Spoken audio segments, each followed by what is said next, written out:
Good afternoon, parents, students, and friends and family. Today, we're going to continue with our instruction on animal classification. Okay. We know, based on the standard, that animals can be classified into two categories. One, invertebrate, which means it doesn't have a spine, and vertebrate, which means it does have a spine. And then further, vertebrate can be broken down into 5 other groups: fish, amphibians, reptiles, birds, and mammals. So we're going to be looking at different sources. So let's continue. So we actually looked at an article, our phenomenon, I should say, and we were making some notices. As you can see here, we noticed that 2A and 7A, someone noticed or thinks that they are the same because they both have long bodies. And we said group 1, we sometimes see them in the sand or at the beach. Group 2 are animals, that they all have the same pattern on their skin. And group 4, someone says they look like they're in water. Okay, here are some wonders that we had, and tomorrow, boys and girls, we're going to look at these wonders and we're going to fine-tune them to be something that we could actually research. Like, why did they group them this way? Why did they group the animals this way? Why is it that 2 birds can't fly and 1 can?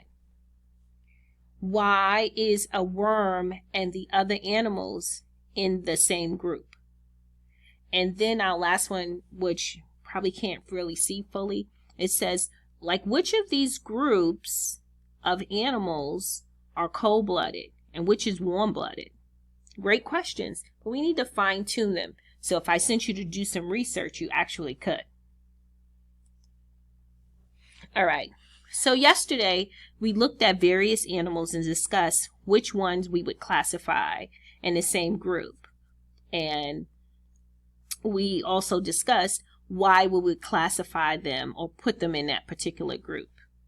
Well, today we're going to extend that learning or continue on in that learning. And one thing that we're going to do is we read the book Animal School, What Class Are You? And when we read, we actually were able to identify some characteristics or character traits for the different groups or subgroups in vertebrae. So, some of the things that we found out, some of the things that we were able to find out about certain vertebrae when we read. So we found out that birds have backbones, they have wings, feathers, beaks, they have egg births or they hatch their babies, and they breathe air. Okay, they breathe air like with their lungs.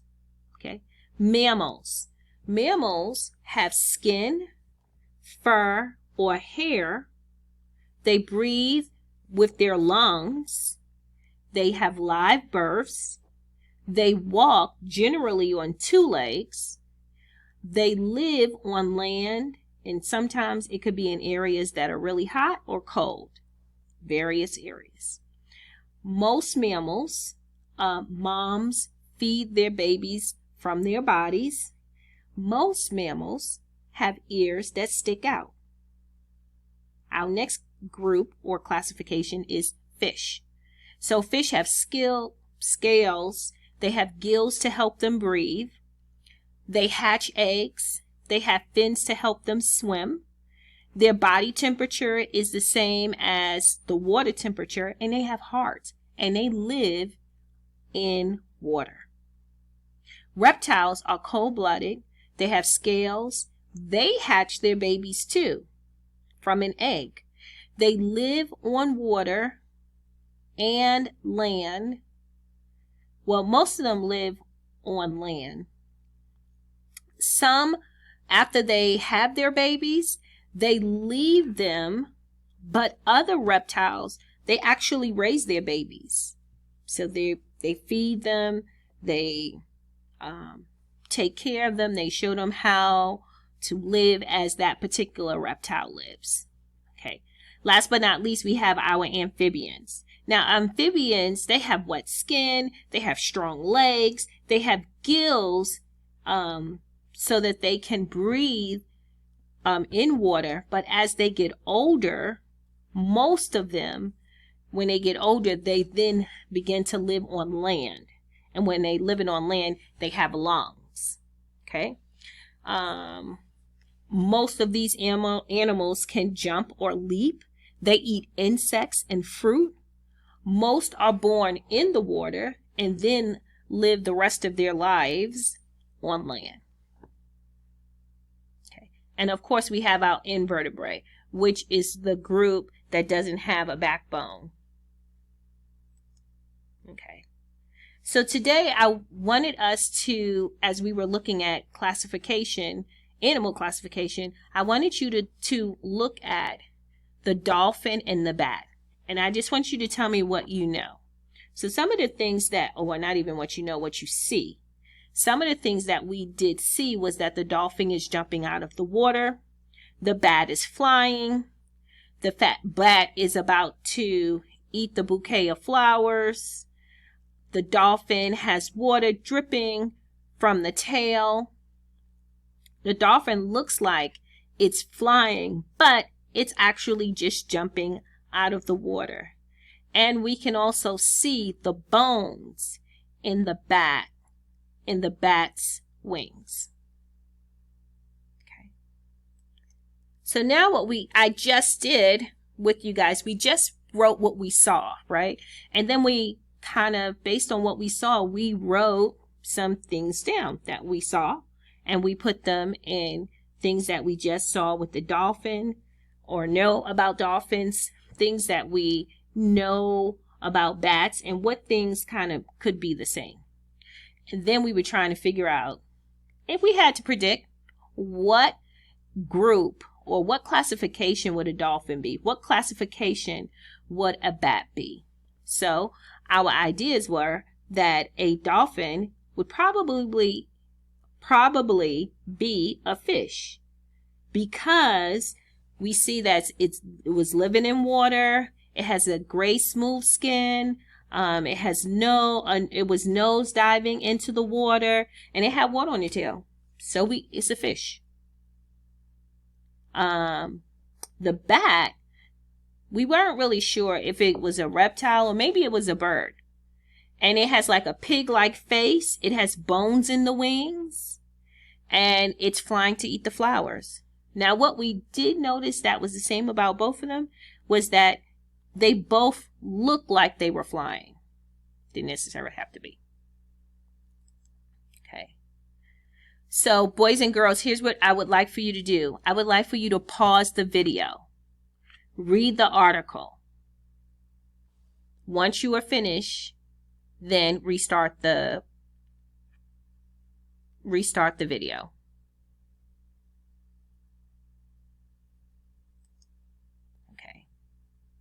All right, boys and girls, now that you've read the first article, I want you to read the second article, Bats, Bats, Bats.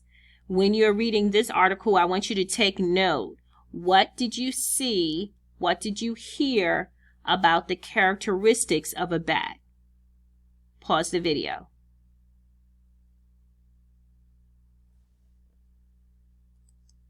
Okay. Now, if you read both articles, you would have realized a dolphin has hair.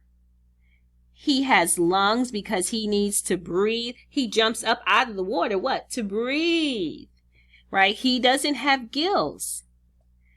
Someone noted that it has big ears. Also, that it has smooth skin and it has fins. We noted for the bat that the bat has wings. We could see that. But in the article, it also shared that it's nocturnal and that the wings are shaped like fingers. It's webbed together We also learned there's 12,000 species of bats, and they can dip and dive faster than birds. Okay. There's some things that we heard that were the same. We eventually came up with the idea that dolphins and bats are mammals. And one of the reasons why is because they both have live births, and they both breathe not in the water. Okay? So, here's what we did today, guys. We use that compare and contrast sheet, chart actually, to help us explain which group dolphins and bats would be in. Which classification would we use? And based on the definitions or character traits that we learned in the book Animal School and the descriptions in the article, we determined that both a bat and a dolphin are both mammals. All right, boys and girls, we're going to continue to dig deeper and investigate animals and begin to create more information about plants. All right, see you tomorrow.